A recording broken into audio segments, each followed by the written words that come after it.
Hi, this is Nick Millington, leader of the Safety Task Force, checking in today from London's Waterloo station. I thought it's about time I gave you a national position statement on where we are with the task force and the progress that we've made. It's late August, the sun is out. So 3 weeks into August, we've recorded so far in August less than 1% of all work delivered has used unassisted lookout working. Now this is another phenomenal reduction, and this is also a great reduction in safety risk.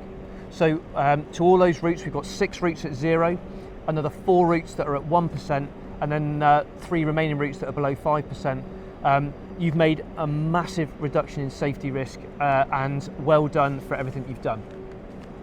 Lookout operated warning system work has fallen by 70% in the last 6 months. Again, another big reduction in safety risk. So thank you to everybody who's moved LOWs or lookout operated warning system type work into safer forms of access. Our plan to install semi-automatic train activated warning systems has taken a lot more shape in the last 6 months. We've now got 175 sites in flight right now in various stages of design and construction, and by next March we will have 175 sites across the country where train activated warnings will be used, therefore eliminating or reducing the risk of human error. So near you soon will be a site where there's a semi-automatic train activated warning system. We've got about 20 or so commissioned so far, about another 150 to do, but like I said, they're in various stages of design and construction now.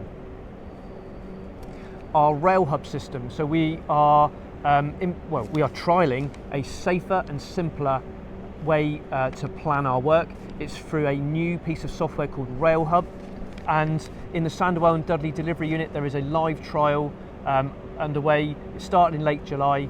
We've so far delivered over 500 safe systems of work using the new Rail Hub system. The trial is going well. We've learned a hell of a lot from the trial. The trial for Rail Hub concludes in early September, and in mid to late September we'll return to our trade unions colleagues to discuss the success criteria around the trial and the proposal to roll the system out across the country. Safe cesses. Another move forward in August. So we've so far recorded about 4,000 safe cess walkways in Ellipse, our asset management database system, but there's obviously a lot more than that.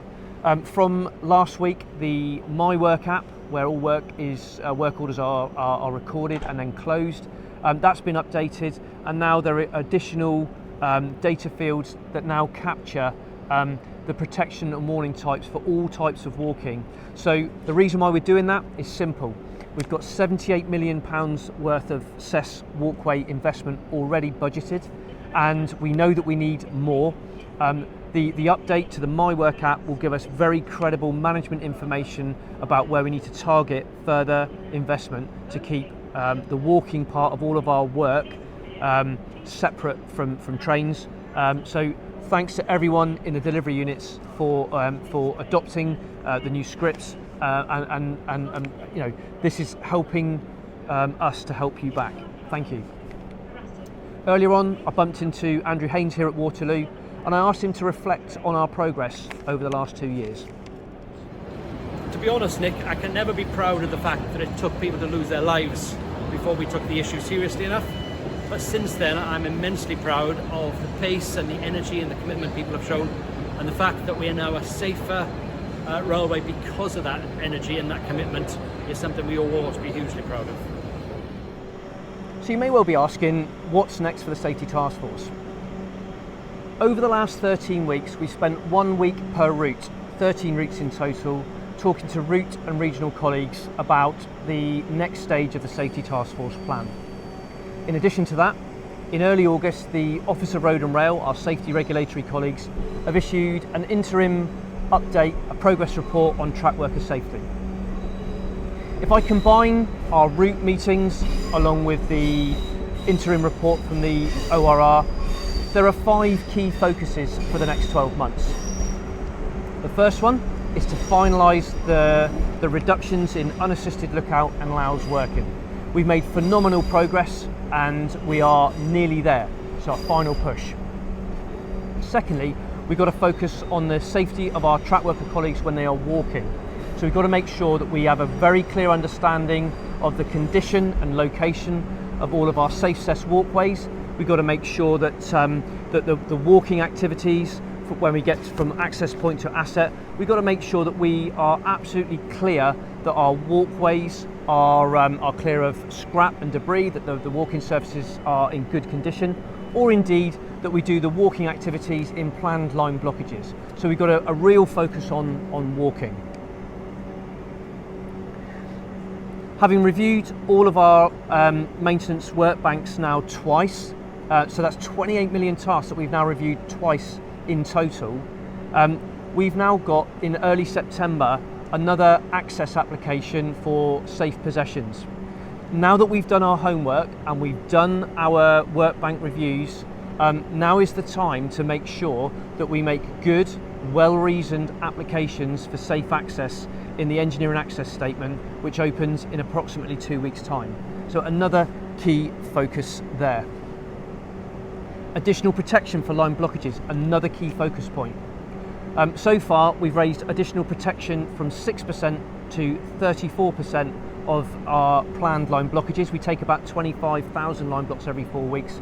We've got to have a significant push on the levels of additional protection, and I would suggest that we should be focusing on getting above 80% for additional protection. So we're only halfway there, and we need a real push through the autumn and through the winter.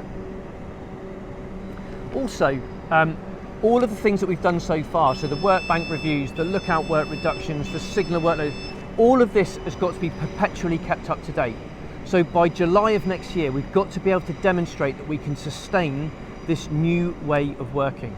It's definitely possible, but we need to make sure that we've got the right people, the right processes, that they are embedded and that they work. And that will be a focus for the next 12 months right across the country. Again, I caught up with Andrew Haines earlier, and I asked him about the journey ahead and his thoughts on the challenges that we face over the next 12 months. We know that eliminating the last few problems is always going to be really tough. That's what it's like in life. But it's a prize that's really worth fighting for. We could really hold our heads up high if we say we didn't duck at the last minute, we didn't dodge the difficult issues, we were serious, we were utterly committed to eliminating all unnecessary risk for trackside work. So thanks to Andrew there. So I hope you've enjoyed today's update. I've given you a status report of where we are at the beginning of August. I've also reflected on the next 12 months ahead and the key focus points. I'd like to say again, thank you to everyone right across the country for the hard work you're doing. Plenty of feedback to me about the challenges that have been overcome, and I'm genuinely grateful for everything you're doing.